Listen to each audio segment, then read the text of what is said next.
I checked into the hotel because I didn't feel like driving another 4 hours after the conference.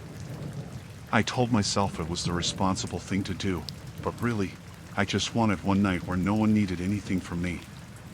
The place wasn't fancy, just one of those aging roadside hotels with faded carpets and a lobby that smelled like powdered coffee mix, but it felt good to set my bag down and know I didn't have to be anywhere until morning. My room was on the 3rd floor, at the very end of the hall. I liked that it was quiet. The walls were thin, sure, but at least there was no elevator chime or slamming doors nearby. I changed into sweats, turned on the TV for background noise, and stretched out on the bed. It was exactly the kind of mindless comfort I'd been craving. Around 2 a.m., I woke up to the sound of metal clicking. I blinked at the ceiling, trying to figure out what it was, until I realized it was coming from my door. My handle. Someone was testing it, slowly, like they were trying not to be heard. The metal shifted up, then down, then held for a few seconds before letting go. I sat up, heart thudding, but I didn't say anything. Maybe it was a drunk guest who got the wrong room. That happens sometimes, right? The hotel didn't seem full. I got up and looked through the peephole. No one was there. Maybe I'd imagined the sound. Maybe it was just the heating system settling. I heard weird building noises in older hotels before. In the morning, I almost convinced myself it was nothing. But when I walked down the hall, I realized the door next to mine was open, propped by a housekeeping cart. Inside, the bed was stripped bare and the lights were off. Vacant. At the front desk, I mentioned the incident casually, trying not to sound paranoid. "Someone tried my door last night," I said. Maybe they meant to go to the room next to mine? The clerk glanced at her screen. Room 317? Yeah. That room's not checked in too. It's been empty all week. She said it like it was nothing, like she hadn't just told me the door I'd assumed someone confused theirs with belonged to absolutely no one. She offered to move me to a different room, but I didn't want to pack everything up again. It felt too dramatic, like I'd be admitting I was scared. I told her it was fine, I'd probably dreamed it anyway. I shouldn't have said that. The second night, I kept the TV on low again, but I couldn't relax. I tried reading. I checked my phone. I scrolled until my eyes blurred. The whole time, I kept flicking glances at the door like it was a wound that might open at any moment. And then, right around 2 a.m., the handle moved again. Not hurried. Not forceful. Just that same patient testing. Up. Down. A long, quiet pause.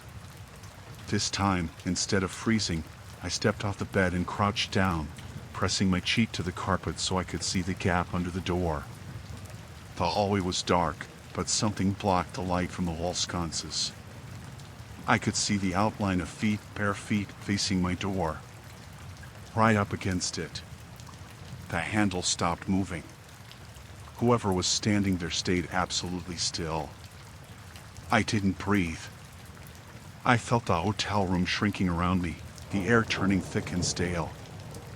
I didn't want to look through the peephole again. I didn't want to draw attention to myself. I just stayed there on the floor, watching those feet, until, without any other sound, they slowly turned and walked away. Each footstep faded down the hall with careful, deliberate pacing. In the morning, I asked the front desk again. A different clerk this time, a guy who barely looked up from his keyboard. "That room is still empty," he said. "Maintenance was in there yesterday. No guests. Could someone have a key card? A staff member?" "No," he said. "It's not assigned to anyone right now." He said it flatly, like I was boring him. I spent the whole day debating whether to leave. I even packed up my bag once. But I kept coming back to the same stubborn thought. I wasn't going to get chased out by some creep or by my own imagination. By the time night fell, though, I was already dreading the quiet. I double-checked the lock twice, then 3 times. I shoved a heavy armchair against the door. I left the bathroom light on. I even propped my suitcase near the door, not that it would help, but it made me feel less exposed. I stayed awake on purpose, watching the digital clock crawl toward 2. At 1:56 a.m., the room felt wrong. Not noisy, not cold, just wrong. Like the air was waiting. At 2:02, the shadow appeared under the door. Not feet this time. Not movement. Just a solid darkness blocking the entire gap, like someone had knelt down and pressed their face right against the crack. The shadow didn't shift or sway. It didn't breathe. It was as still as a photograph. I forced myself not to make a noise. My throat closed around the screen sitting there. I could hear my pulse pounding so loudly I was afraid whoever was out there would hear it too. Seconds dragged. I could feel the presence on the other side of the door, listening. I don't know how I knew that they weren't moving, but I felt it. Like they were waiting for me to react, waiting for me to break the silence first. Then the handle jerked violently. Not a test this time. Not a gentle rattle. It shook hard, metal clanging, the entire door shuddering against the chair I'd wedged under it. The suitcase toppled over. The wood creaked like it might snap. I backed away until I hit the opposite wall. I couldn't tear my eyes from that strip of darkness under the door. The handle shook harder, more desperate, then suddenly stopped. Silence. A heavy, listening silence. Then I heard something scrape against the door. Slow. Careful. Like fingernails dragging down wood. That was when I bolted. I grabbed my keys, my bag, didn't even put on shoes. I yanked the curtains aside, unlocked the window, and climbed out onto the narrow metal balcony that ran along the building. From there, I half ran, half crawled to the emergency stairwell and fled down to the parking lot. When I reached my car, I looked up at the 3rd floor. My curtains were still open. From the outside, I could see the space under my door clearly. A shadow still blocked the gap, facing into my empty room. I didn't go back inside.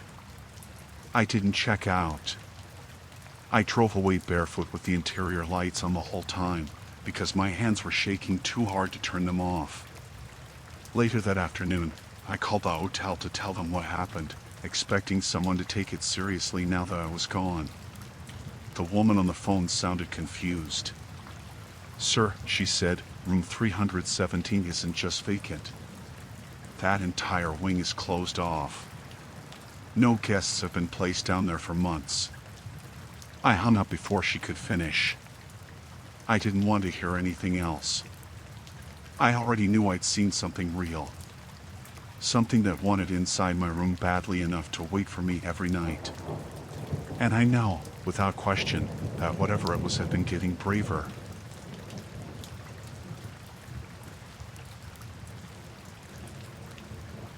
I stayed at the Redwood Pines Hotel because it was the only place my company would approve for the conference, cheap enough to justify, clean enough to tolerate. I'd been on the road for 2 weeks already, and by the time I arrived, I was so tired that even the dim lobby lighting and stale citrus smell felt comforting. All I wanted was a bed I didn't have to make. I checked in under my own name, Evan Blake, and headed up to the 4th floor. The hallway felt a little too narrow. The pattern on the carpet warped in weird waves, but I chalked it up to cheap design. My room, for 17, was at the far end, the kind of spot I usually liked because it meant fewer people walking past. I hung the do not disturb sign before I even unpacked. I wasn't planning to leave the room until morning. But around 6 that evening, as I was lying on the bed scrolling through my phone, I heard a soft knock. Not the usual bold, rhythmic housekeeping knock, this was 2 gentle taps, almost polite. I waited, assuming they'd realize their mistake and move on. Then, through the door, a woman whispered, "Evan." I sat up fast.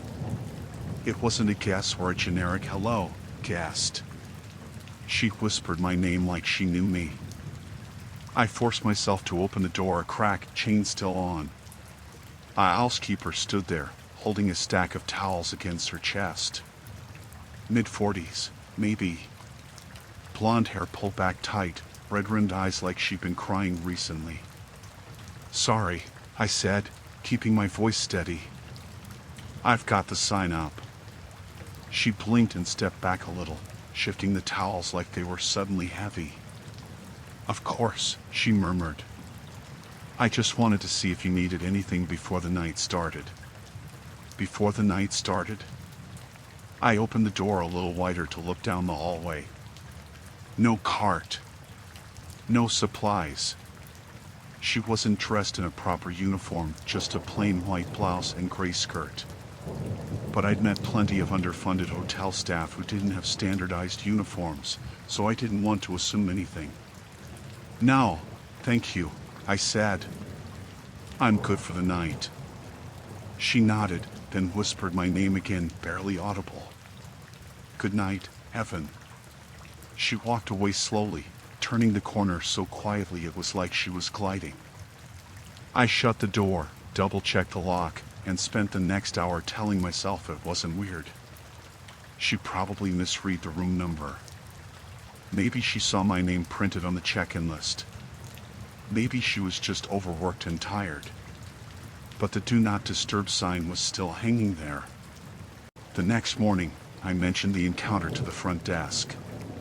The manager, a man with the kind of permanent frown that looked carved into his face, tapped on his keyboard and said, "Who did you say it was?" She didn't give a name. Brown eyes, blonde hair, white blouse. He shook his head. None of our housekeepers matched that description. I pressed. Late 40s. Short. She was carrying towels. "No," he insisted. "I know every employee on staff. There's no one like that." I could tell from his tone he thought I'd imagined it. I didn't push further. That night, I put the sign back up. I locked the door, latched the chain, pushed my suitcase against it just in case. Around 7:30, as I was brushing my teeth, the knocking returned. 2 soft, deliberate taps. I froze, toothbrush still in my mouth, my heartbeat climbing into my throat. Then, "Evan." "It's me." I stepped into the room slowly, watching the door like it might open on its own. The chain rattled faintly from the vibration of the knocking.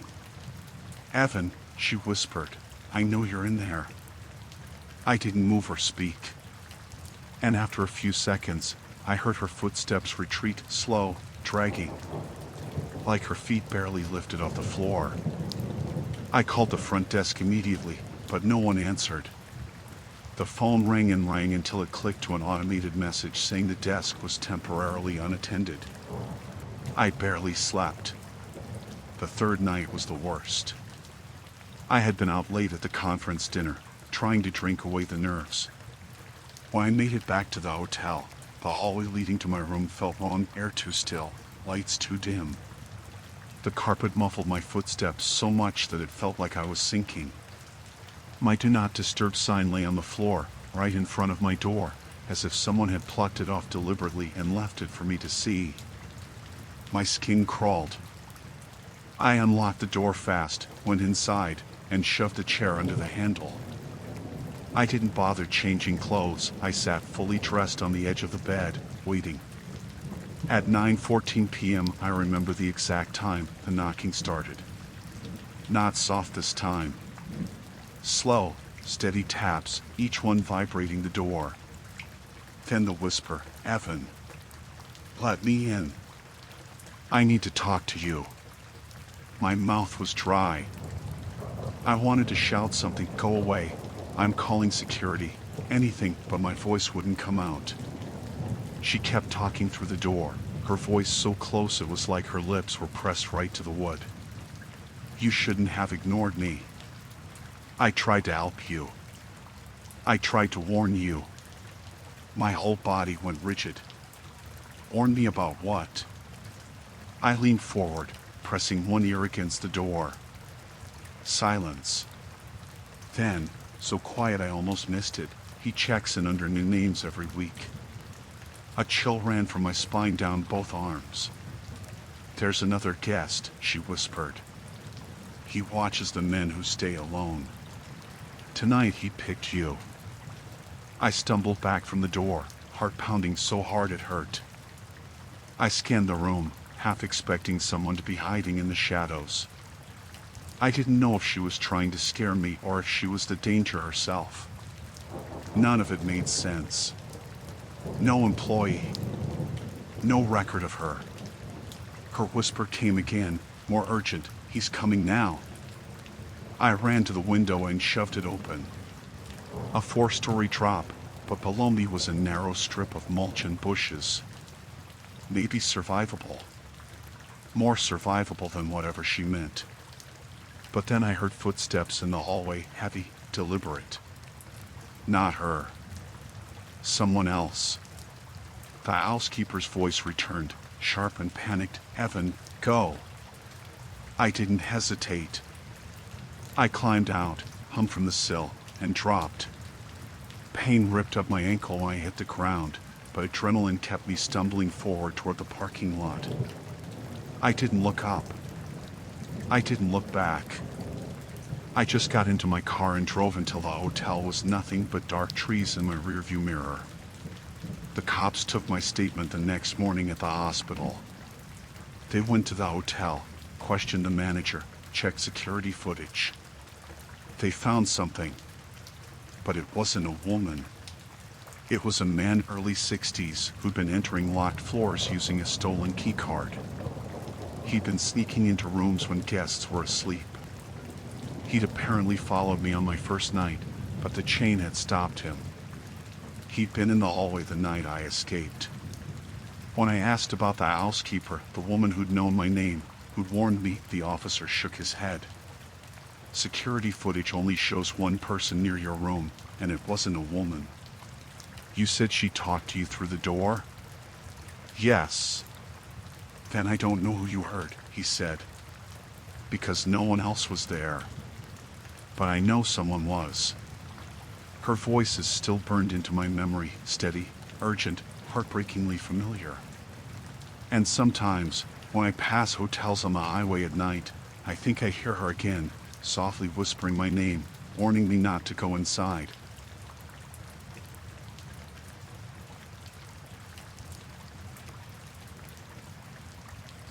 I stayed at the Merrill Ridge Suites because it was close to the airport and I had a 6 a.m. flight the next morning. I wasn't planning on sleeping much anyway, just a few hours to keep myself from driving half awake.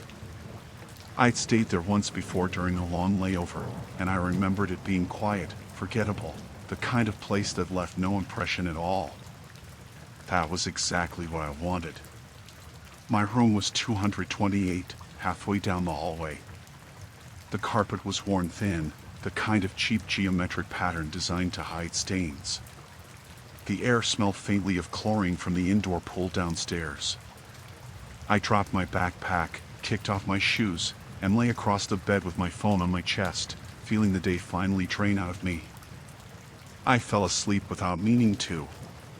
When I woke up, my throat was dry and the room was pitch black. It took me a second to realize what had woken me. A sound. A soft, repetitive click, click, click.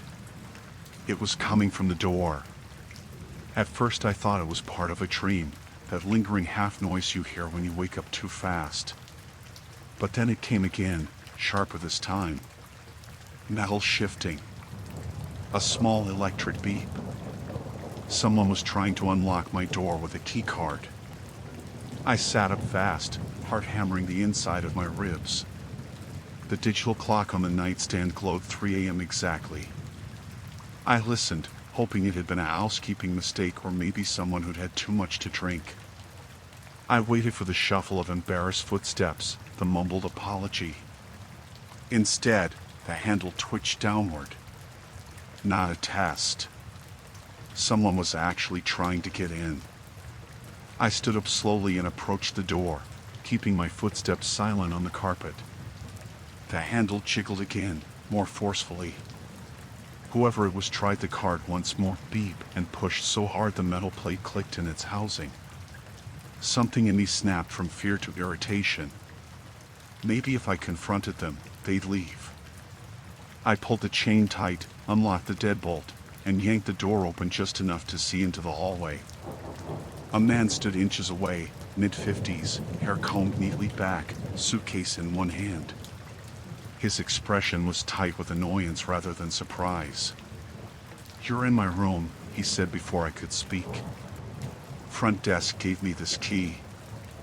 I blinked at him, trying to shake the last of sleep's fog from my head. "No, they didn't. This is my room. I checked in hours ago." "I've been traveling all day," he said, his voice growing sharper. "The clerk gave me 228. Look, try the card yourself." He extended the key card through the gap. I didn't take it. "Sir," I said, "the room is occupied. You need to go back downstairs." His jaw tightened. For a moment I thought he was going to push the door, force his way in. His eyes flicked past me, scanning the room behind me like he was memorizing it. "If this is your room," he muttered, "then someone at the desk screwed up." Then he turned and walked down the hall, his suitcase wheels humming against the carpet. He didn't glance back. I shut the door, threw the locks, and pushed the desk chair against it for good measure. Then I stood there in the darkness, trying to make sense of it. Hotels screw up room assignments all the time. It wasn't that strange. But as I got back into bed, something about him gnawed at me, how he'd insisted the room was his before I even said anything, how he'd stared into the room like he expected to find something. I slept lightly, every noise dragging me back awake. In the morning, I went down to the front desk with my bag already packed. The overnight clerk, a young guy with spiral tattoos sneaking up his neck, looked half asleep himself. "Hey," I said carefully, "someone tried to get into my room last night. He said you gave him a key." The clerk frowned and typed into the computer. "What room?" 228. He blinked at the screen, then looked at me. No one else was assigned to that room. He said his key worked like it beeped. He shook his head. "That key shouldn't open anything. The system logs every card swipe." He clicked through more screens, then said, "There's nothing for your door except your own key." A cold feeling slid down my spine. He said his name was. I realized I didn't know. He never gave it. He said he just checked in, I finished lamely. The clerk checked again anyway, scrolling. Then his expression shifted, tension creeping into his jawline. "There are no check-ins after midnight," he said. "And no men in their 50s on the roster at all." I tried to hold on to the rational explanations. The system was wrong. The clerk forgot something. Maybe the guy had wandered in from outside. But the unease lingered. Before I left, the clerk said, "Your door sensor didn't register anyone inside the hallway at that time. Only your room's lock being manually tested." He hesitated. "It shouldn't be possible for a card we didn't activate to beep at your door." I left the lobby feeling watched. My flight wasn't for another 2 hours, so I lingered in the parking lot, sipping burnt lobby coffee and trying to shake the encounter out of my head. I told myself it was over, that the man was long gone. But as I walked toward my car, I noticed something tucked under my windshield wiper. A hotel key card. The sleeve was blank except for a room number scrawled on the back in pen. 228. My stomach dropped. I looked around the lot, empty except for a few cars scattered near the exit. No one lingering. No sign of a man. But the skin on the back of my neck prickled like someone was staring at me from a distance I couldn't see. I picked up the card gingerly. It had no magnetic stripe, just a white placeholder card, the kind hotels used to train new employees. It couldn't open anything. The front desk clerk had said the same thing. I started to toss it, but something made me flip it over once more. Beneath the handwritten room number were two small words I hadn't noticed at first, faint but deliberate. Still mine. That was enough. I got in my car, locked the doors, and drove straight to the airport, too early to check in, too shaken to care. The hotel called me later that afternoon. The manager's voice was tight, clipped. "We reviewed the security footage," he said. "There was no record of anyone on your floor at 3 a.m. Except you." My mouth went dry. Then who was at my door? There was a pause long enough that I thought the call had dropped.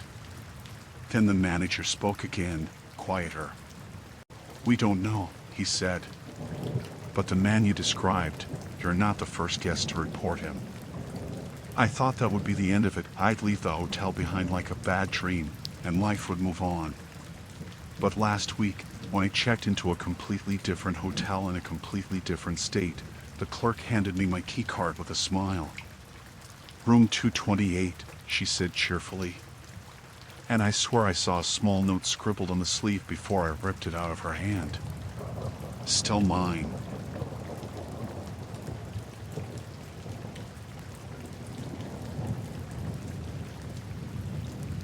I'd been working at the Bramblewood Inn for 9 months when the van first showed up. It wasn't unusual for people to park in the back lot. Long-haul drivers slept in their cars sometimes, and guests occasionally hid their nicer vehicles there. But this one was different. A plain white cargo van with no logos, no plates on the front, and windows so heavily tinted they looked black even in daylight. The first morning I saw it, I walked right past it on my way to the employee entrance. I remember thinking the air smelled like cold metal, like someone had been welding nearby. The van gave off this faint hum in the stillness, as if something inside it was switched on even though the engine was off. I didn't think much of it until I noticed it again the next morning. Same spot. Same angle, perfectly backed into the corner like it didn't want to be seen.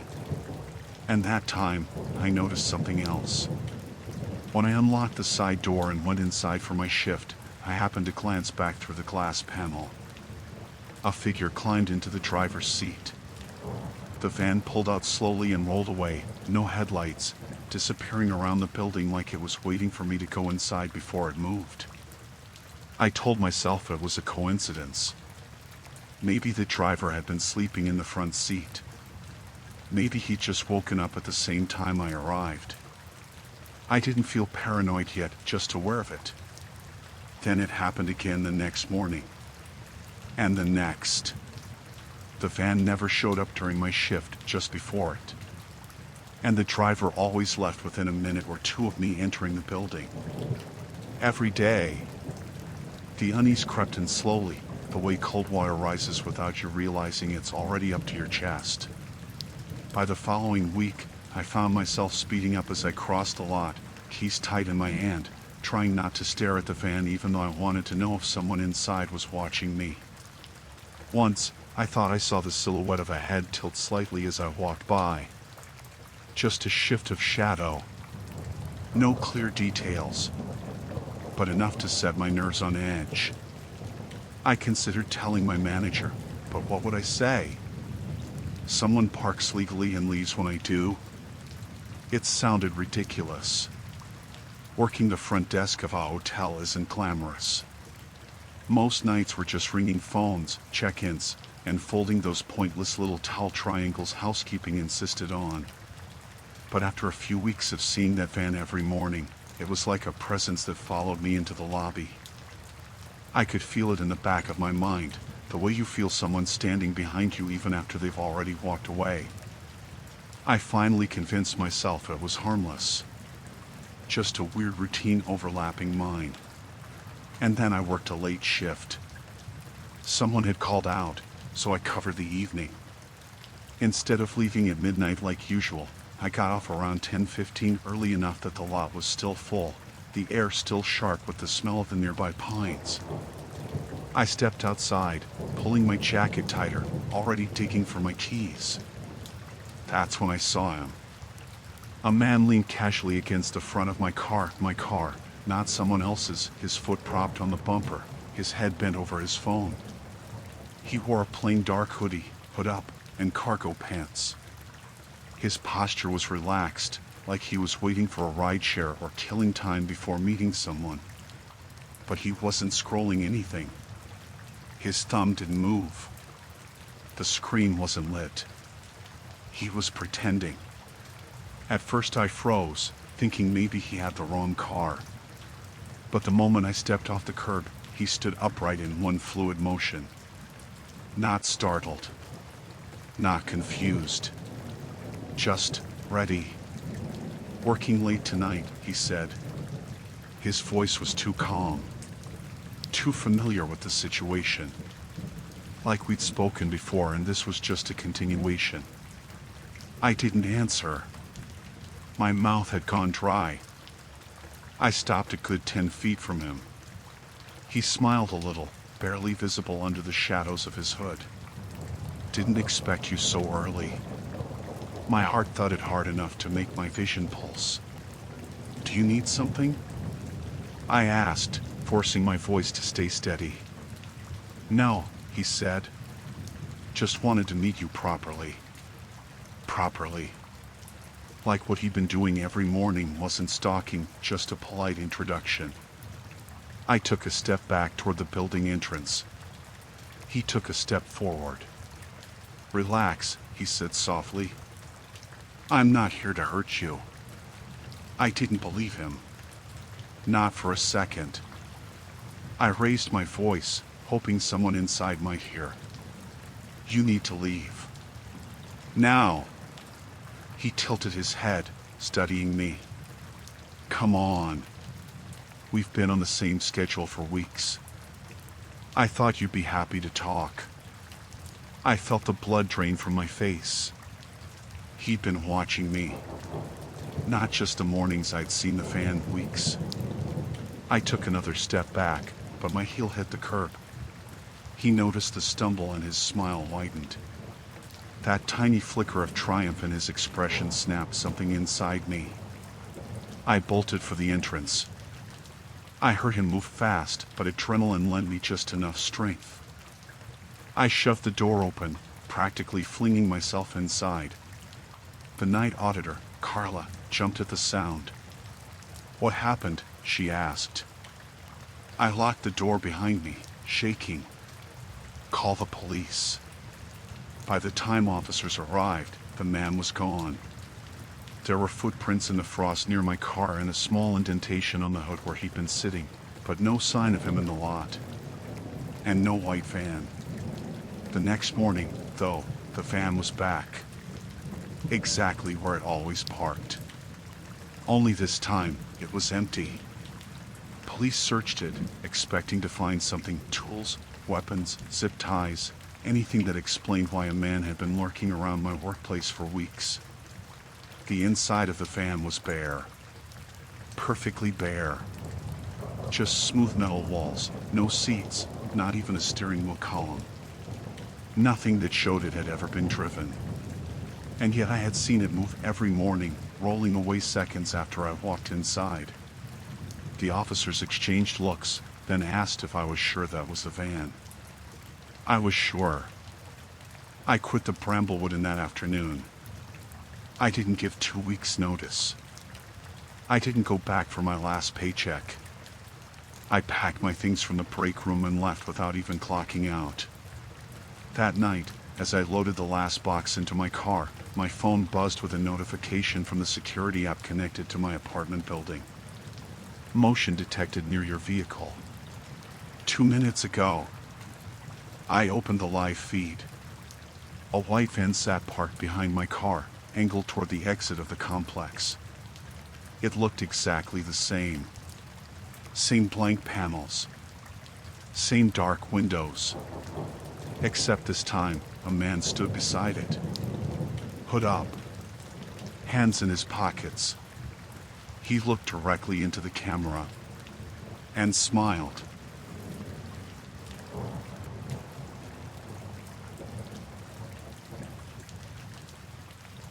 I took the night audit job at the Stratford Hills Hotel because I didn't mind being alone. In fact, I preferred it. After getting laid off from my last gig, the idea of 8 quiet hours behind a desk, no meetings, no customers, no fake small talk felt like a relief. The Stratford wasn't fancy, but it was steady. Beige halls, outdated fixtures, the hum of old air conditioners vibrating through the walls. Nothing dramatic ever happened there. That was the appeal. I worked the 11 p.m. to 7 a.m. shift, 5 nights a week. After a month, I had a routine. I brewed burnt coffee at midnight, walked the halls at 2, filed invoices at 4.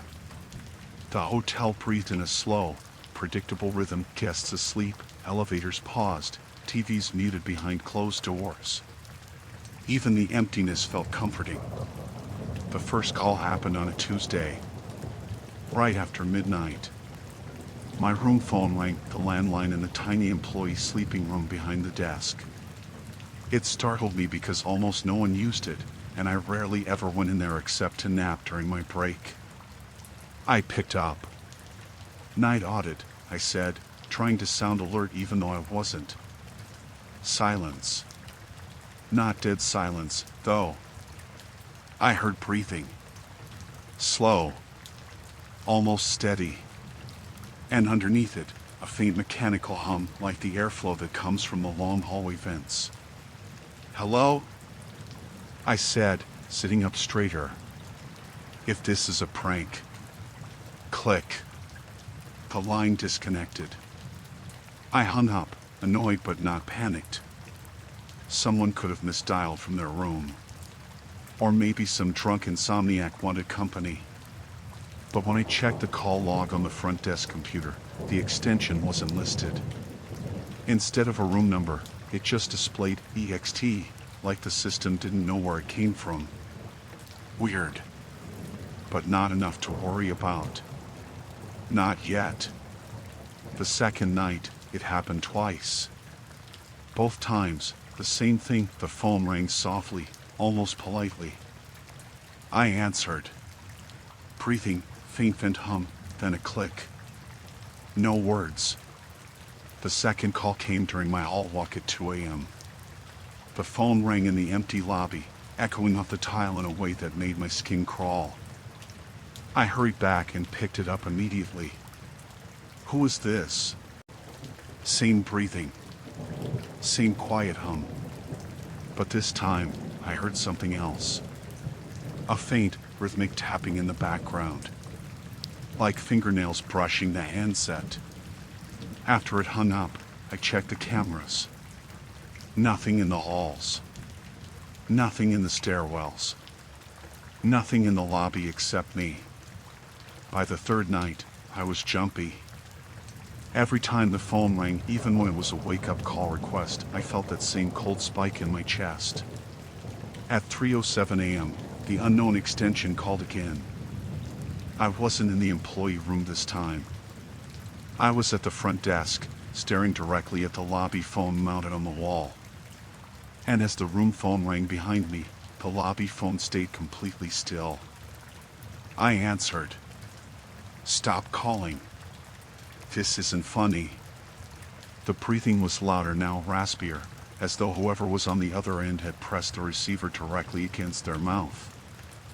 I could hear the drag of each inhale. Where are you? I asked, anger bleeding into fear. Where are you calling from? For the first time, the caller didn't hang up right away. The breathing slowed, stretched, and deepened like someone savoring the sound of me listening. Then, click.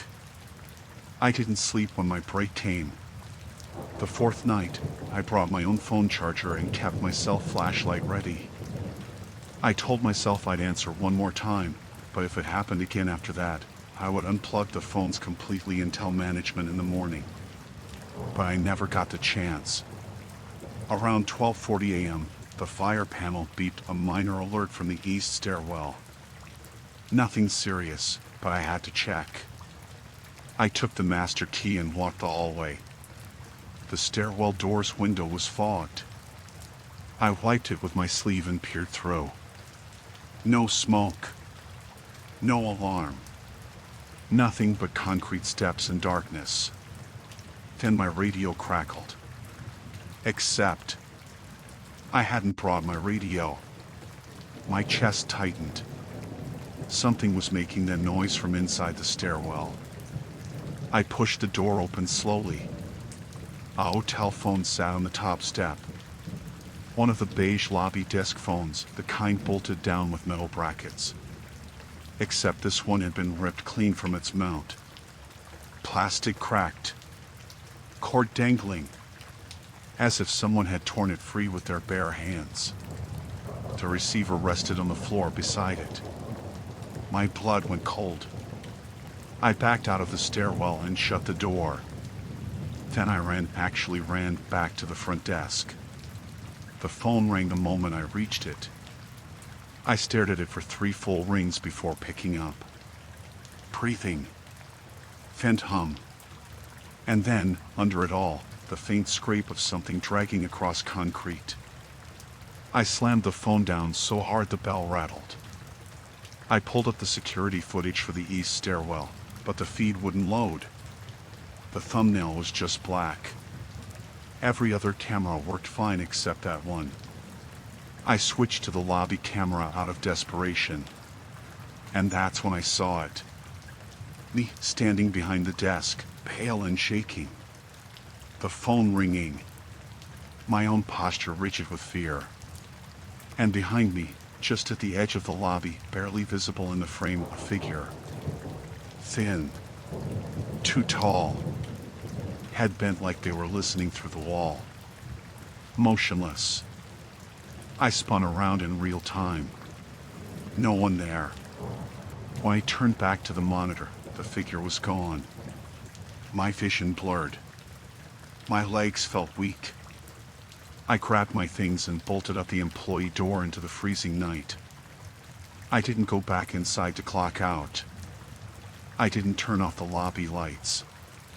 I just got into my car and peeled out of the parking lot, shaking so hard I could hardly grip the wheel. In the morning, the general manager called me. I expected anger, maybe even termination. Instead, his voice trembled. "Who ripped out the lobby phone?" he asked. "I don't know," I said honestly. "We checked the footage," he whispered. "From the stair camera." My breath caught. It was working. It glitched back on for a moment around 4 a.m. And we saw something. Someone. But not a guest. Not anyone we can identify. "What did you see?" I asked, barely able to breathe. He hesitated. It was standing at the bottom of the stairwell, facing the door, like it was listening. Cold spread through my chest like a slow puncture. I quit on the spot. He didn't argue. 2 nights later, I heard my phone ring at home, my personal cell, not the hotel number. The caller ID displayed a blank extension line. I shouldn't have answered. I knew I shouldn't have. But I did. And the first thing I heard was the distinct hum of a hotel hallway vent. Thin breathing. Slow, deliberate. Like someone was standing just behind me.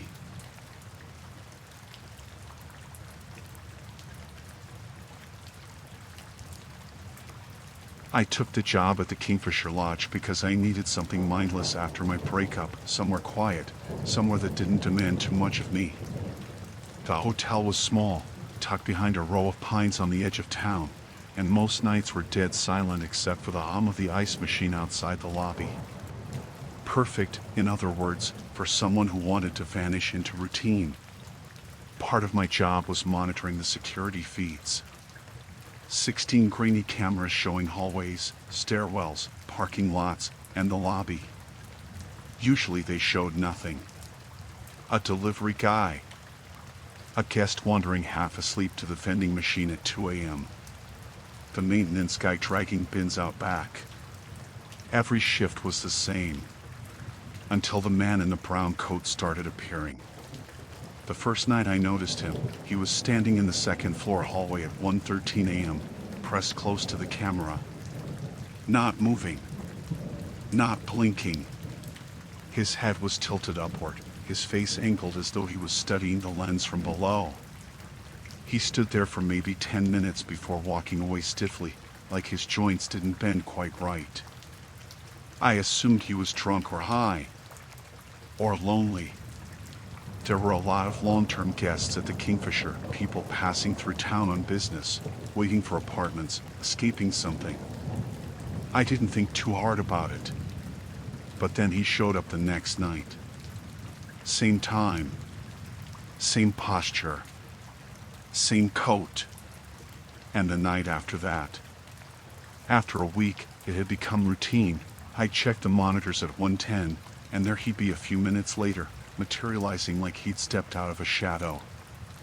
Always watching the camera. Always too still. I checked the guest list to match his face. Room 209, registered under the name Carl Bowman. Long-term rate. Paid up through the end of the month. Everything seemed normal. But something felt wrong. People didn't stand and stare into cameras for fun. One night around 2 a.m., I caught something new. He wasn't alone on the feed. A woman came down the hall, walking slowly, rubbing her eyes. She passed directly behind him and didn't react. Didn't flinch. Didn't even turn her head. It was like she didn't see him at all. And when she was gone, he turned his head a fraction of an inch. Just enough to face the camera dead on. My chest tightened. I minimized the feed and stood up from the desk even though I didn't know what I intended to do. Check the hallway? Confront him? Call someone? Before I could decide, the radio crackled with a room request from the 4th floor, and the moment passed. By the time I looked again, the man was gone. For the next few nights, I tried to convince myself it was harmless. Some guests had odd habits. Maybe he thought the cameras were mirrors. Maybe he liked being recorded. Maybe someone that stared at cameras wasn't dangerous, just strange. I didn't believe any of it. But it gave me something to cling to. Then, one night during my break, as I headed up to my room 214, a small employee room near the end of the hall, I noticed a folded piece of paper sticking out from under my door. I froze. I'd only been away from the desk for 5 minutes. No one should have been up there. My hands felt numb as I crouched and picked it up. The paper was creased, roughly torn from some notebook. No envelope. Just 6 words written in uneven block letters. Do you like being watched too? I felt the blood drain from my face. I opened my door fast and scanned the room, closet, bathroom, under the bed. Empty. But the window curtain had been nudged aside, like someone had pulled it back to look outside. My heart pounded so hard I felt it in my teeth. I didn't go inside. I went back downstairs, clutching the note so tightly it crinkled in my fist. The night manager, Bruce, was at the desk when I returned. Heavy-set, bored, always smelling faintly of cinnamon gum. I handed him the note without a word. He squinted at it. Who gave you this? Room 209, I said. The long-term guest. He's been watching the cameras every night. Bruce frowned. 209? That room's empty. No, I insisted. He checked in months ago. Bruce shook his head slowly, a little confused and a little annoyed. There's nobody in 209. Housekeeping stripped it on Monday. I locked it myself after inspection. I stared at him, unable to process it. But I saw him on the cameras. Every night. You saw someone, he said carefully, but nobody is registered to that room. And I promise you, no one's been in there recently. I insisted on checking. We took the elevator together. When we reached 209, Bruce unlocked the door and pushed it open. The room was spotless. Empty. Bed stripped. No luggage. No clothes. No smell of someone living there. The air had that sterile and used feel like no one had breathed inside it in ages. An icy ripple moved through my chest. Back downstairs, I pulled up the security feeds. I scrubbed through the timestamps, searching for him. 1 a.m., 1:13, 1:20. Nothing. The man who had been on every feed for weeks wasn't there anymore. It was like he'd never been in the hall at all. Bruce hovered over my shoulder, impatient. You probably saw a guest from another floor. Happens all the time. But I knew what I'd seen. His face. His coat. The way he stared into the lens like he was trying to burn himself into it.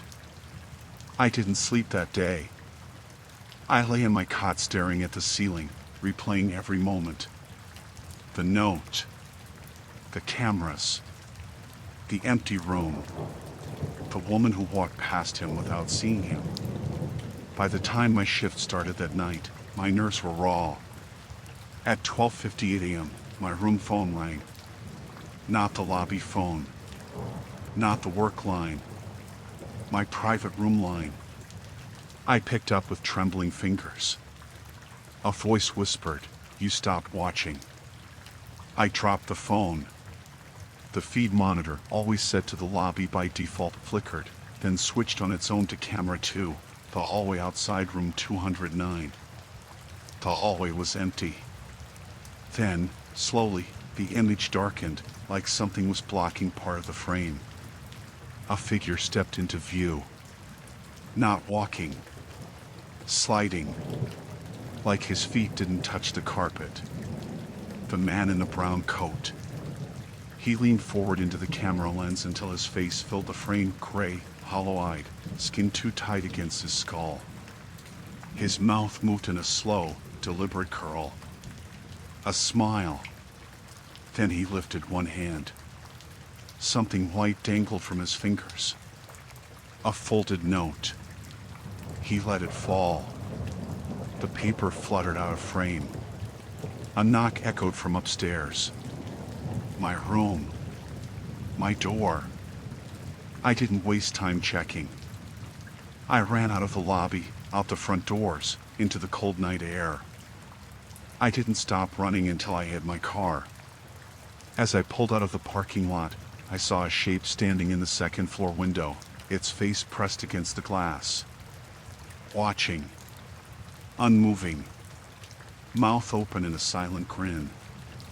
I drove straight to my sister's place an hour away. I called Bruce from the road to tell him I was quitting. I didn't explain. He probably thought I'd lost it. But yesterday morning, my sister handed me the mail that had come in for me. Among the envelopes was a small piece of folded paper. No return address. No stamp. No indication anyone had delivered it.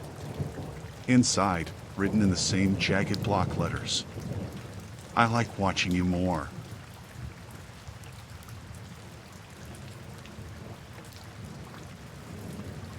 I worked a late cleaning shift at the Pinecrest Harbor Hotel, the kind of place that looked nicer on the website than it ever did in person. I didn't mind the job, though. I liked the quiet. I liked knowing the hallways were mine after midnight. Guests slept, managers went home, and the only sounds were vacuum hums and the soft rattle of my cart. I'd been there almost a year when the closet incident started. Long enough to know every smell, every flickering bulb, every stubborn door hinge that needed a hip check to close.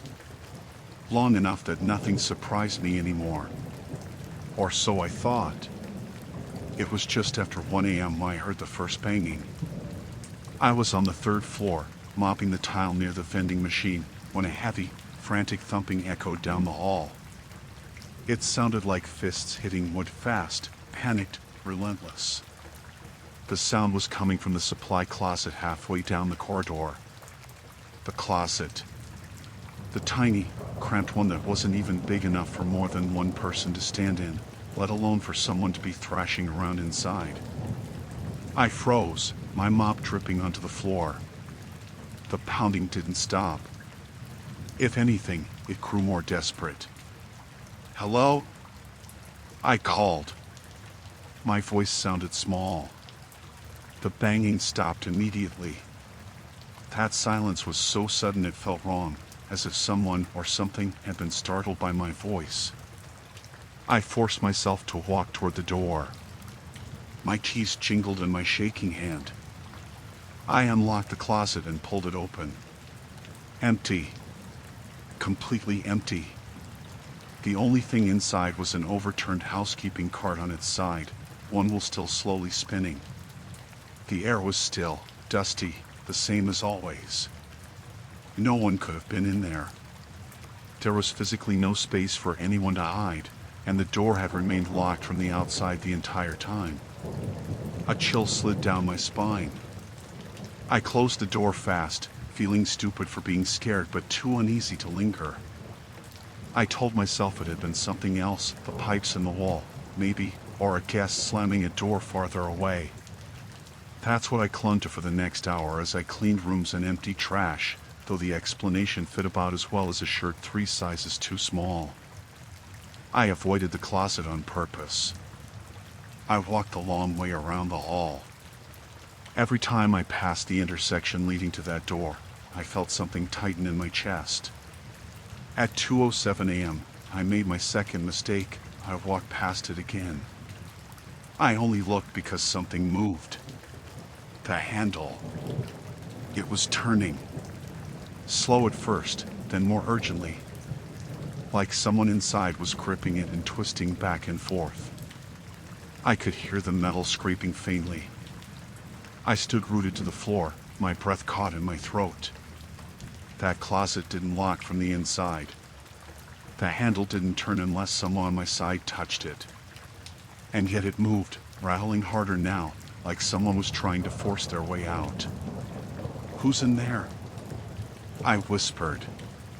The handle jerked violently, an answer made of pure sound. I backed up, then turned and speed walked to the elevator. I didn't run, I didn't want to look like I was panicking, but I kept my eyes fixed forward, afraid that if I glanced back I'd see the door opening by itself.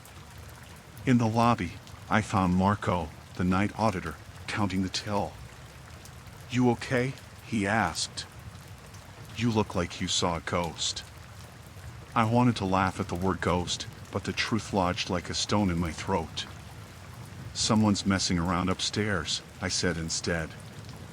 "In the supply closet." He frowned. "That old broom locker? Nobody uses that one. Housekeeping said it's too small to store anything except extra carts." "It wasn't empty an hour ago," I said. "And someone was inside." I heard. "Let's go check." I wished he hadn't said that. I didn't want to go back up. But I followed him, because the alternative was staying alone in the lobby wondering what was happening out of sight. We reached the 3rd floor. The hallway was quiet. The closet door was shut. Marco grabbed the handle. "It's locked." "Just open it," I said, my voice thin. He took my keys, unlocked the door, and swung it open. Nothing had changed. The closet was empty. The cart was upright now, leaning against the far wall exactly where it was supposed to be. No overturned wheels. No sign anything had been disturbed. "See?" Marco said. "Probably the pipes. This whole place is 50 years old." But I knew pipes didn't flip carts over. Pipes didn't twist doorknobs. Pipes didn't sound like fists pounding wood. I said nothing. I didn't want to argue. I just wanted to finish my shift and go home. Marco left after reassuring me it was nothing. The elevator doors closed behind him. His footsteps faded. And the moment I turned to finish my work, I felt it. A faint thump. From the closet. Then another. I held my breath and listened. The door handle remained still, but something inside shifted audibly, like someone dragging their hand along the shelves. I walked away fast. But the night wasn't done with me. At 3:18 a.m., I was cleaning the far stairwell when the lights above me flickered. The air went unnaturally cold, like someone had opened a freezer door. Then my radio crackled. Static. Then a soft, barely audible whisper. "Third floor." I froze. Another hiss of static. "Closet." My skin crawled. "Marco, is that you?" I whispered. No answer. The radio stayed silent. I left the stairwell and headed toward the elevator, but stopped halfway when something echoed through the hall. Footsteps. Not heavy ones. Light, hurried, irregular. Coming from behind me. I turned. No one. But the sound continued, pattering closer, then stopping abruptly just a few feet away, then starting again farther down the hall, nearer the closet. Like someone darting in short bursts, moving only when I wasn't looking at them directly. My heart hammered so hard it hurt. I backed toward the elevator, eyes locked on the corner near the closet door. Then I saw it. The closet door handle turned slowly, smoothly, rotating downward as if someone gently pressed it from the inside. This time it didn't rattle. It clicked. Unlatched. The door opened a crack. Complete darkness inside. I stumbled backward and slammed the elevator button over and over. When the doors finally opened, I fell inside, hit the lobby button, and kept my eyes fixed on the narrowing gap between the doors. Just before they closed, I saw a pale hand thin, too long curl around the edge of the closet door and pull it open wider. I didn't breathe until I reached the lobby. I stayed with Marco until sunrise, refusing to go back up again. The next morning, I quit. No notice, no explanation. I told myself it was over. But yesterday, I stopped by the hotel to pick up my last paycheck. The housekeeping supervisor handed me my envelope, then said, "Oh, one more thing." She held out a folded piece of paper. "Found this pushed under the door of the third floor supply closet. I think it has your name on it." My stomach dropped. In shaky handwriting, the note read, "You opened the door. Now open it again." I looked at her, trembling. Was anyone staying on that floor last night? She frowned. "No. Third floor's been closed for renovations all week." I walked out without another word. And tonight, sitting alone in my apartment, I swear I can hear faint knocking coming from inside my hallway closet, soft at first, then growing more eager. Like something finally found me again.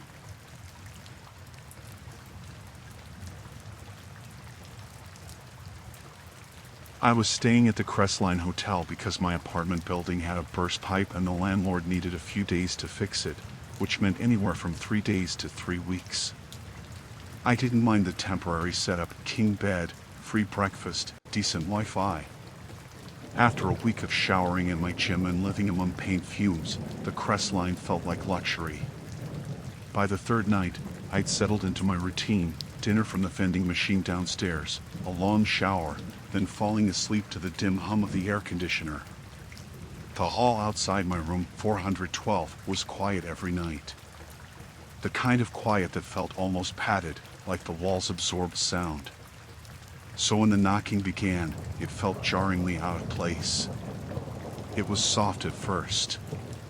A polite tap tap tap from somewhere down the hallway. I ignored it, assuming someone in another room ordered room service or forgot their key. But the knocking moved. Drifted.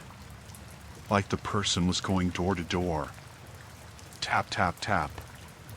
A pause. Tap tap tap. Closer this time. Eventually it reached a room across from mine. I heard the door open and a muffled exchange of voices. The man knocking said, loud enough for me to hear, "Smoke detector check." Routine. I didn't think much of it, just a late night maintenance thing. Hotels had weird schedules sometimes. I shrugged it off and went to bed. The next morning, when I passed the front desk, I casually asked, "Hey, is someone doing detector checks on my floor?" The clerk frowned. "Not that I know of. We don't do those without posting notices." "Well," I said, "someone in a maintenance uniform was knocking on doors last night." She shook her head firmly. No maintenance staff were working overnight. And no checks were scheduled. Her certainty left a cold knot in my stomach. That evening, I noticed something else. The door across the hall had a strip of duct tape on the latch. Not holding it open, just stuck there, like someone had been fiddling with it and didn't finish the job. I ignored it. Told myself it was housekeeping or a careless guest. But when night came, so did the knocking. It started on the far end of the hall again. Tap, tap, tap. Slow. Patient. Unhurried. He worked his way down the line of doors, and every time he moved on, the silence that followed felt heavier. When he knocked on the room next to mine, I peeked through the peephole. A man stood there in a navy jumpsuit, maintenance uniform, crestline patch on the chest. But even from behind the fisheye lens, something felt wrong. His shoulders were stiff, unnaturally squared. He didn't shift his weight or glance around the way workers normally did. He just stared at the peephole of the door he stood in front of, like he knew someone was watching him from the other side. He knocked again, slow and deliberate. Smoke detector check. But he wasn't carrying anything. No toolkit. No ladder. Not even a clipboard. Just empty hands. My pulse throbbed in my ears as he moved on. I locked my door. Engaged the latch. Wedged the desk chair under the handle. I wasn't normally paranoid, but something about that man, his movements, his voice felt rehearsed, wrong in a way I didn't have the words for. I barely slept. The next morning, the duct tape on the door across the hall was gone. Completely gone. Not a residue mark in sight. I checked again with the front desk. No maintenance checks at all last night, the clerk insisted. And we only have one night maintenance guy at Oscar. He's on vacation. I described the man. The uniform. The knocking. The clerk's face went pale. "I'll have security check the cameras," she said. When I returned after work that evening, she handed me a small slip of paper. "Can you come to the office for a moment?" she asked, voice tight. In the back room, 2 security guys sat at a desk with a monitor. They replayed the camera feed from my hallway. There was no man. The knocking was audible, clear as anything, but the hallway was empty. Every door that opened appeared to open on its own. The guests who answered seemed to be talking to thin air, stepping aside as though someone walked past them into their rooms. My skin crawled. "Maybe the camera's damaged," I suggested weakly. One of the guards shook his head. We checked. It's working perfectly. But whatever's making that sound isn't showing up. What about the duct tape on the latch yesterday? I asked. Someone must have. We checked the room across from yours, the guard said. Nobody's rented that room all week. And there was no tape on the door. I left the office feeling like the floor tilted under my feet. I tried to convince myself they'd missed something. Maybe the ankle hit him. Maybe the feed glitched. Maybe anything except the truth my brain was circling. The man might not be a man at all.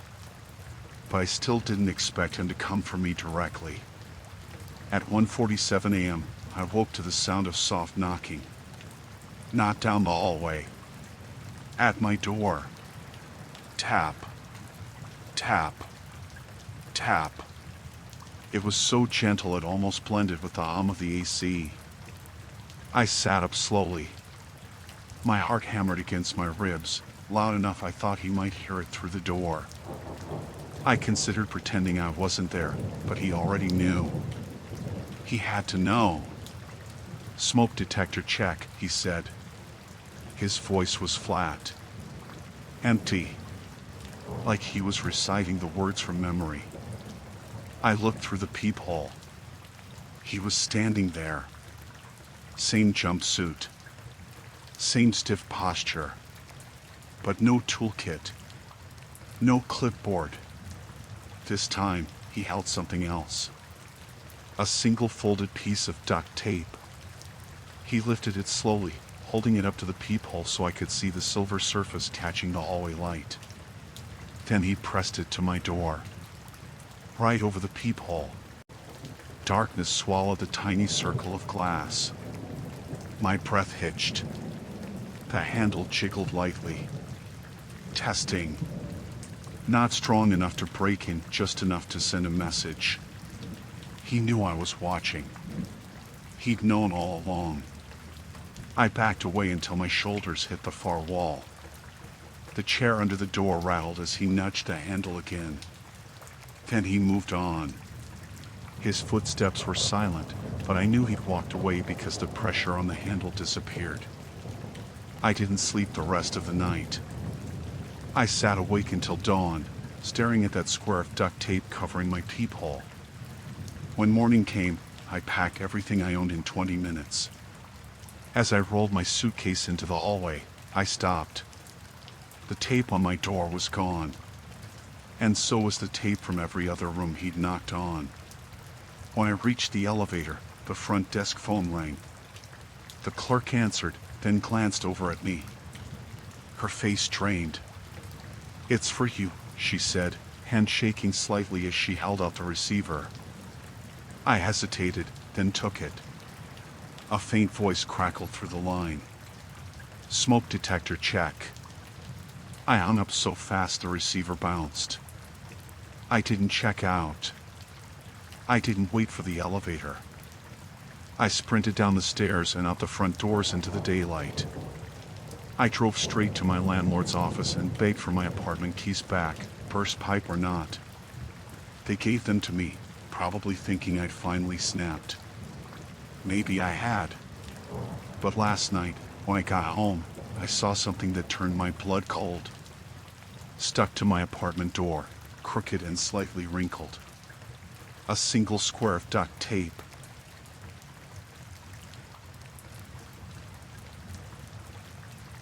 I'd only been working the closing shift at the Redwood Gate Hotel for 3 months, but I already had a routine. We shut the lobby doors at midnight, wipe down the counters, lock up the pool deck if anyone forgets. It's a quiet place, business travelers, older couples, people passing through. Nothing exciting ever happened there, which was exactly why I took the job. The only part that ever threw me off was the sedan. A dark gray four-door, older model, always idling in the drop-off lane sometime between 11:30 and midnight. No headlights. No one getting in or out. Just waiting. At first, I thought it was a guest on the phone or someone picking someone up late. But every time I stepped outside to ask them to move, The car pulled away fast, way too fast for someone just minding their business. It never peeled out or made a scene, just slid off into the road like it had been caught watching something it shouldn't. The first week I saw it, I chalked it up to nerves.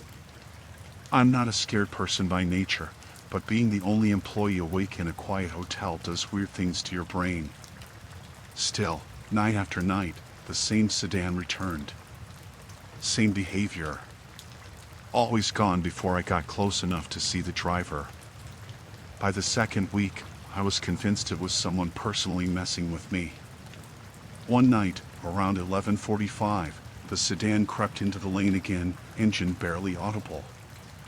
I could see the faint glow of the dash lights inside, but nothing else. I grabbed my radio and walked out, determined to get close enough to make out a face or at least a silhouette. "Hey," I called, trying to keep my voice even. "You can't park there." The car didn't move at first. That was new. Usually it took off immediately. I approached another few steps, heart thumping harder with each one. Then the sedan rolled forward, slowly, too slowly, and drifted out of the lot without a sound, like it was gliding rather than driving. Something about the movement made my stomach twist. I couldn't explain it, just knew it wasn't normal. I slept terribly that night. The next evening, I told my manager, but he brushed it off.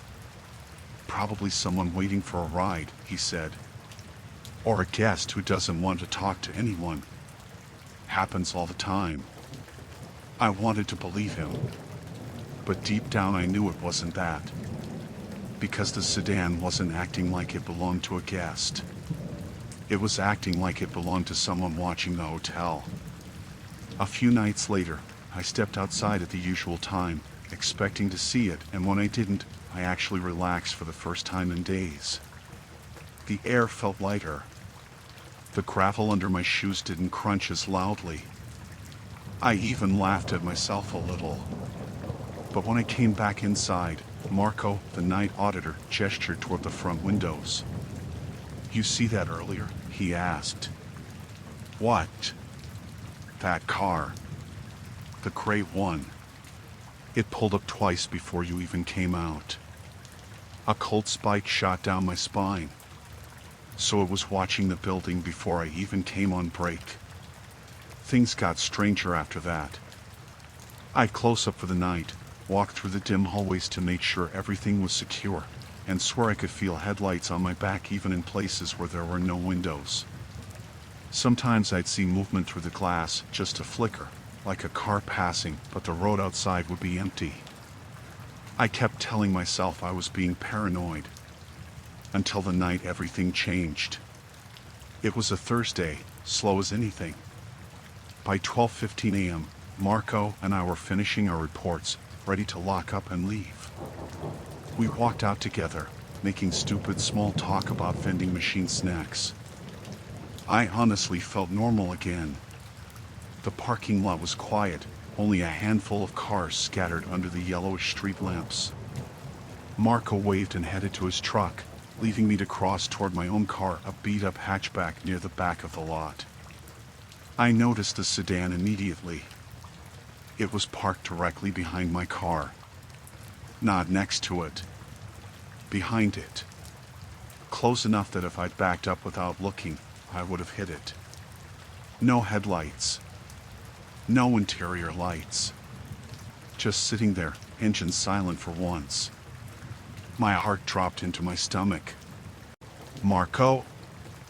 I called, but he was already out of earshot. I forced myself forward. My keys were between my fingers, like that would help against a whole car. The sedan wasn't running. It looked abandoned. The paint caught the dim light in strange, uneven glints, like fingerprints smeared across a glossy surface. Then I saw the trunk. It was open. Not all the way, just an inch or two. Just enough that I could see darkness inside, thick and absolute. Every instinct in me screamed to turn around and run, but my legs kept moving. I reached the back of the sedan.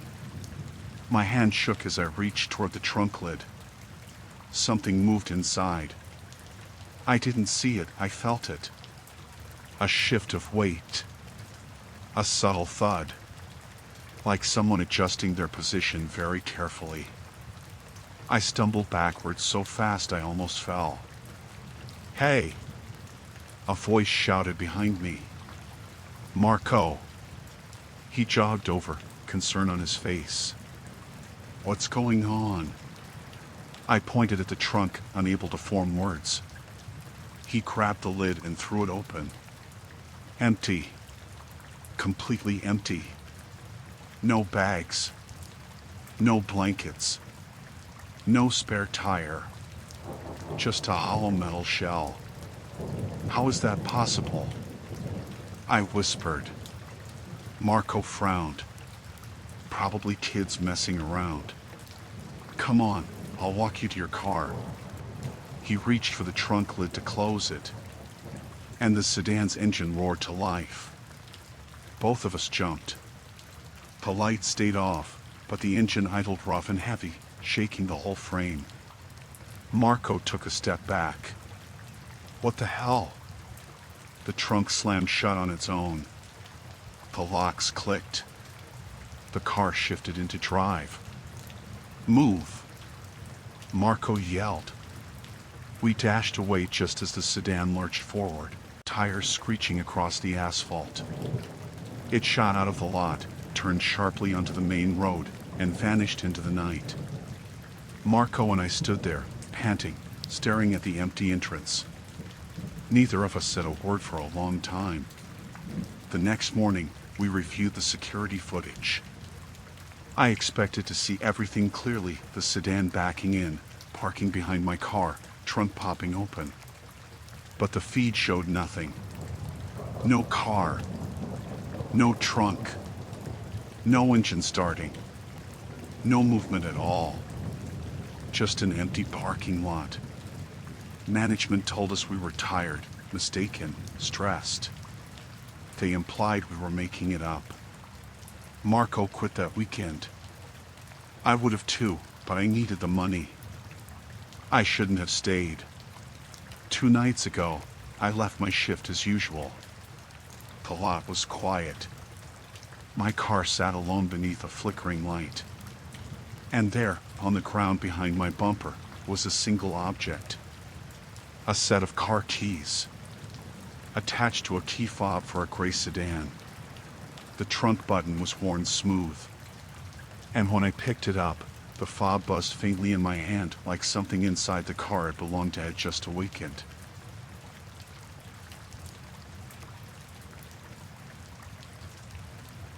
I checked into the Ravenhill Lodge because I needed one night of peace. Just one. Work had been draining me dry, my apartment pipes were rattling non-stop, and I couldn't stand the thought of another night staring at my ceiling. I chose the lodge because it was cheap, quiet, and the reviews all said the same thing, a little old, but peaceful. Peaceful sounded perfect. My room was on the 2nd floor, 214, facing the parking lot. A single queen bed, quilt with fading colors, a window that didn't quite close all the way. The air conditioner rattled faintly in the wall, blowing a thin stream of cold air that smelled like dust. Nothing about it felt threatening, it was just the kind of room you forget 5 minutes after leaving it. I just finished showering when the first strange thing happened. A guest from the room next door came out into the hallway, pale and jittery, like he'd seen something that didn't match the world he understood. He spotted me locking my door and hurried over. "Hey," he said, lowering his voice. "Did you hear anything weird in your room?" "No," I said, a little confused. He swallowed. "I swear I heard breathing. Under the bed. Like someone lying there, real close to the floor." I almost laughed, but the fear in his eyes killed the urge. "Did you check?" "I got security," he said. "They looked. Nothing. They said it was my AC." His voice dropped even lower. "But I know what I heard." He didn't wait for me to respond. He went back inside, shutting his door fast, locking it twice. I chalked it up to nerves. Paranoia spreads fast when you're sleeping alone in an unfamiliar place. I wasn't about to let someone else's fear bleed into my night. But later, lying in my bed with the lights off, the story stuck in my head like a sliver. Every small noise made me stiffen. A pipe clanked. The AC rattled. A car engine hummed outside.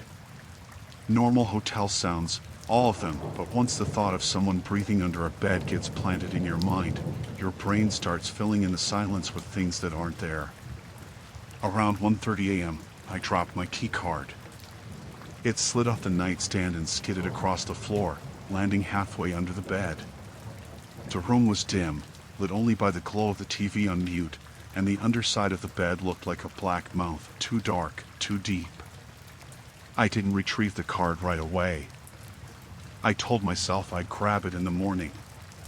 Plenty of hotels give replacements, anyway. I was drifting off when I heard something soft. A faint, rhythmic whispering sound. Not from the AC this time. From the floorboards. A steady, gentle inhale, exhale, inhale, so quiet I almost convinced myself it was my imagination. My heartbeat quickened. I leaned over the edge of the bed, not enough to see underneath, just enough to listen. The breathing continued, slow and deliberate. Too close. Too human. The man next door hadn't been imagining it. My throat tightened. I reached for my phone to call the front desk, but before I could dial, something moved. A soft shuffle against the carpet. My entire body went cold. Then a shape appeared in the gap between the comforter and the floor. A hand. Pale. Thin. Emerging slowly, fingers first, crawling forward like a spider feeling its way through the dark. It reached for my dropped key card. I bit down on a scream. My breath hitched loud enough that the hand froze mid-motion. Then the fingers spread. Stretched. Reached further, as if listening. I scrambled off the bed and backed into the corner near the bathroom, heart slamming against my ribs. The hand retreated instantly, not like it was startled, but like it hadn't wanted me to see it yet. A slow, silent withdrawal into the dark. For a long moment, I remained pressed against the wall, shaking, staring at the edge of the bed. Nothing moved. Nothing breathed. Nothing reached out again. I grabbed my phone with trembling fingers and called the front desk. Security came up within minutes, 2 men, one older, one young, both half awake and irritated. I pointed at the bed, voice cracking as I told them what I saw. They exchanged a look. The older guard knelt down, lifted the comforter, and aimed his flashlight underneath. Empty. See, he said. Nothing there. These old AC units make weird noises. You get airflow under the bed sometimes. Sounds like breathing. I didn't imagine a hand, I insisted. He forced a sympathetic smile. Long day. Sometimes the mind plays tricks. They left after shining the light around a few more times, clearly ready to get back to their break room. I wasn't staying in that room another second. I grabbed my backpack and shoes and headed for the hallway. I wasn't even sure where I was going, downstairs, outside, anywhere but here. But as I reached for the door handle, I paused. The key card was still on the floor, half under the bed. I couldn't leave without it, not unless I wanted to explain everything again downstairs. But as I knelt cautiously, the air under the bed felt colder, like someone had exhaled against my hand. My bloodstream turned to ice.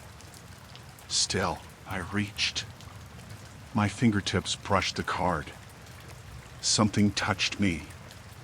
A fingertip. Light, gentle, deliberate.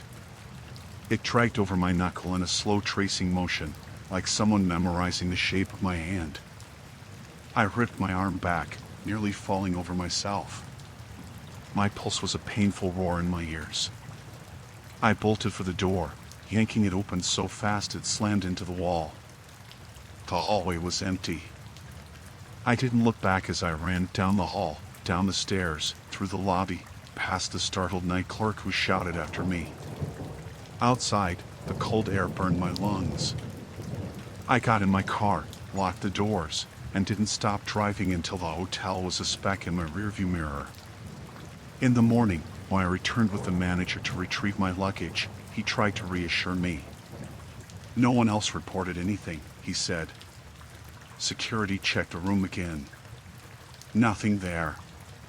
But when we entered 214, the comforter lay on the floor, dragged halfway off the bed like someone had crawled out from underneath. And my key card wasn't where I dropped it. It was sitting neatly on the pillow. Centered. Waiting. The manager swore someone must have come in and moved things. Except the lock data showed no entries. No one had unlocked the door except me the night before. I didn't argue. I grabbed my things and left without looking back.